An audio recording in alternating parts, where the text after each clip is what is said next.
मेरा नाम सुजाता है और सच कहूं तो मुझे कभी नहीं लगा था कि कोई लड़का मेरी जिंदगी को इस तरह बदल देगा। मैं एक छोटे से शहर में अपने परिवार के साथ रहती थी। हमारे घर में लड़कियों पर बहुत रिस्ट्रिक्शंस थे। पापा सख्त थे, पड़ोस वाले हर छोटी चीज पर नजर रखते थे और माँ हमेशा यही कहती थी, लड़कियों की इज्जत कांच जैसी होती है। इसलिए मैंने हमेशा खुद को सीमित रखा। स्कूल, घर, छत, बस यही मेरी दुनिया थी। मुझे लोगों से ज्यादा अपनी डायरी से बातें करना पसंद था। मैं उसमें अपने फीलिंग्स लिखा करती थी, वो बातें जो किसी को बोल नहीं पाती थी।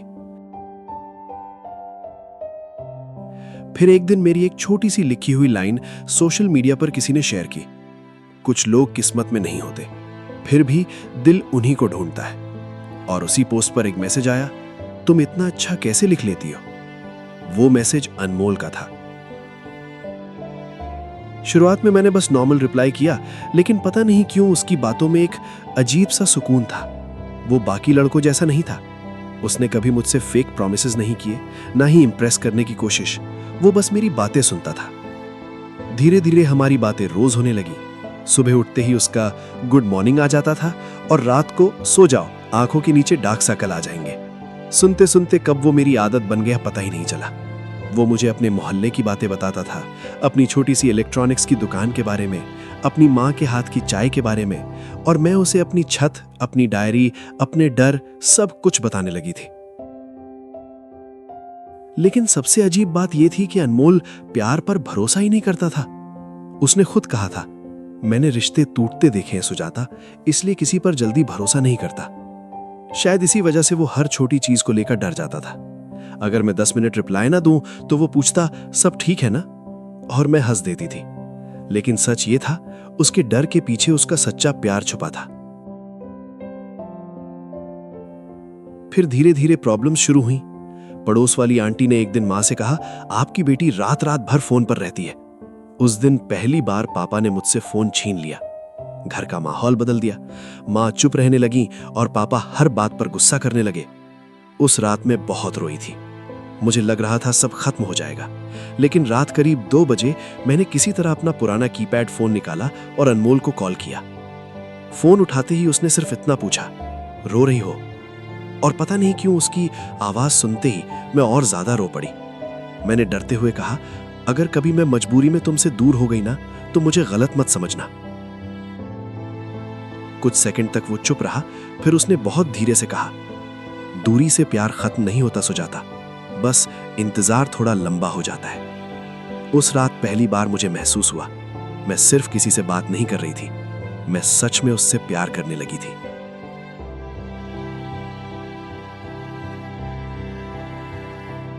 मेरे और अनमोल के बीच अब पहले से ज्यादा प्यार था, लेकिन साथ में डर भी बढ़ गया था। पापा ने मेरे बाहर निकलने पर रोक लगा दी थी। कॉलेज जाना, जल्दी घर आना, रिश्तेदारों के सामने सिर झुकाकर रहना, मेरी दुनिया और छोटी होती जा रही थी। ऊपर से पड़ोस वालों की बातें। हमारे मोहल्ले में लोगों को दूसरों की खुशी से ज्यादा उनके रिश्तों में प्रॉब्लम ढूंढने में मजा आता था। एक आंटी तो रोज मां के कान भरती थी, आजकल की लड़कियां हाथ से निकल जाती हैं। उधर अनमोल भी बदलने लगा था। वो पहले की तरह हंसता कम और सोचता ज्यादा था। उसकी दुकान पर काम का प्रेशर बढ़ गया था, क्योंकि उसके पिता की तबीयत खराब रहने लगी थी। कई बार वो पूरे दिन बिजी रहता और रात को सिर्फ थक गया हूं बोलकर सो जाता। मैं समझने की कोशिश करती, लेकिन दिल है ना, वो अटेंशन मांग ही लेता है। एक रात मैं उसका इंतजार करती रही। 11 बजे, 12 बजे, 1 बज गया, ना कोई मैसेज, ना कोई कॉल। उस रात पहली बार मेरे दिमाग में वो सारे डर आने लगे जिनसे लोग मुझे डराते थे। लड़के बदल जाते हैं।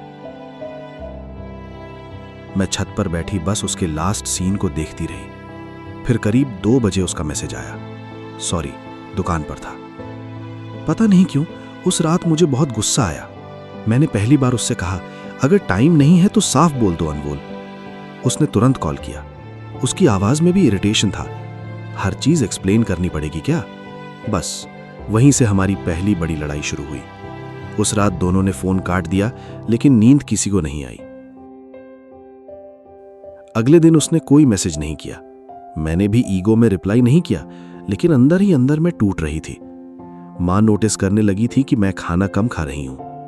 एक दिन उन्होंने धीरे से पूछा, वही लड़का है ना? और पता नहीं क्यों मैं उनके गले लगकर रो पड़ी।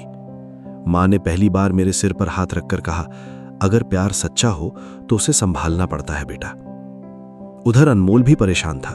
उसके दोस्त उसे समझा रहे थे, इतना सीरियस मत हो, लॉन्ग डिस्टेंस ज्यादा दिन नहीं चलता। लेकिन वो हर रात मेरा चैट खोलकर बैठा रहता था। उसने मुझे ब्लॉक नहीं किया क्योंकि शायद वो भी हारना नहीं चाहता था। फिर एक शाम अचानक मेरी तबीयत खराब हो गई। तेज बुखार था। मैंने किसी को कुछ नहीं बताया, लेकिन पता नहीं कैसे अनमोल को एहसास हो गया। उसने लगातार 17 कॉल्स किए। जब मैंने आखिरकार फोन उठाया तो वो गुस्से में नहीं था, डर गया था। तुम ठीक हो ना सुजाता? आवाज इतनी कमजोर क्यों लग रही है? उसकी आवाज सुनते ही मेरी आंखों से आंसू निकल गए। मैंने धीरे से कहा, तुम्हारी आदत हो गई है, इसलिए जब तुम दूर जाते हो ना, बहुत डर लगता है। कुछ सेकंड चुप रहने के बाद वो बोला, मैं दुनिया से लड़ सकता हूं, काम से लड़ सकता हूं, लेकिन तुमसे दूर होकर नहीं रह सकता। उस रात हम दोनों देर तक कॉल पर चुप रहे। कोई बड़े प्रॉमिसेस नहीं हुए, बस दोनों को यह समझ आ गया था कि प्यार सिर्फ अच्छे मोमेंट्स में साथ रहने का नाम नहीं, गलत फहमियों के बाद भी वापस लौट आने का नाम है। हमारी लड़ाइयां कम हो गई थीं, लेकिन मुश्किलें अभी खत्म नहीं हुई थीं। घर में मेरी शादी की बातें शुरू हो चुकी थीं। रिश्तेदार रोज नए लड़कों की फोटो लेकर आते। पापा का सिर्फ एक ही जवाब होता, अब लड़की बड़ी हो गई है। और हर बार ये सुनकर मेरे हाथ कांपने लगते। मैं चाहकर भी अनमोल का नाम घर में नहीं ले पा रही थी। डर लगता था कहीं सब कुछ हमेशा के लिए खत्म न हो जाए। उधर अनमोल अपनी दुकान और घर की जिम्मेदारियों में पूरी तरह फंस चुका था। उसके पिता की तबीयत और खराब रहने लगी थी। कई बार वो पूरी रात अस्पताल में रहता, फिर भी सुबह मुझे मैसेज करना नहीं भूलता था, खाना खा लेना, दवा ली। छोटी छोटी बातें थीं, लेकिन उन्हीं में उसका प्यार दिखता था।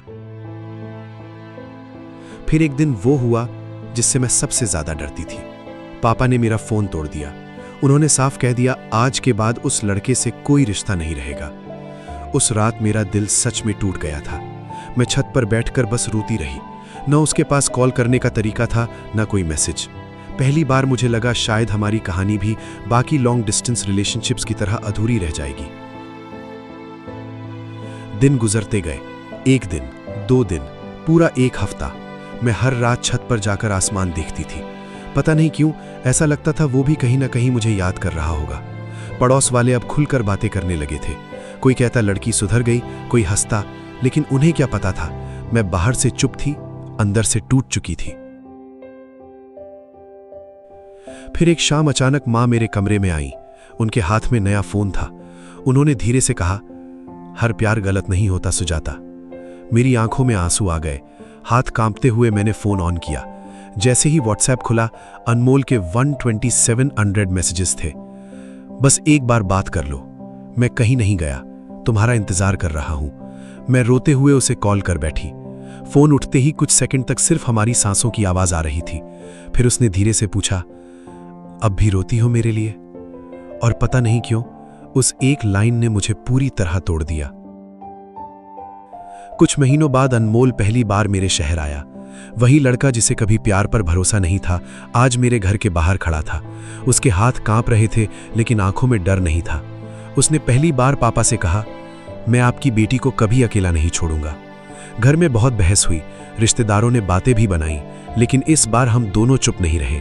शायद प्यार पहली बार इतना मजबूत हो चुका था कि डर छोटा लगने लगा था। और फिर 1 साल बाद मैं उसी छत पर खड़ी थी जहां कभी रो रो कर रातें बिताती थी। लेकिन इस बार मेरे हाथों में फोन नहीं, अनमोल का हाथ था। नीचे पूरा मोहल्ला हमारी शादी की रोशनी से जगमगा रहा था। माँ मुस्कुरा रही थी और पापा पहली बार मुझे देखकर खुश लग रहे थे। अनमोल ने धीरे से मेरे कान में कहा, देखा, हर लॉन्ग डिस्टेंस रिलेशनशिप अधूरी नहीं होती। और उस पल मुझे समझ आया, सच्चा प्यार वो नहीं जो रोज पास रहे। सच्चा प्यार वो है जो दूरी, गलत फहमियां, आंसू सब सहकर भी आखिर में तुम्हारे पास लौट आए।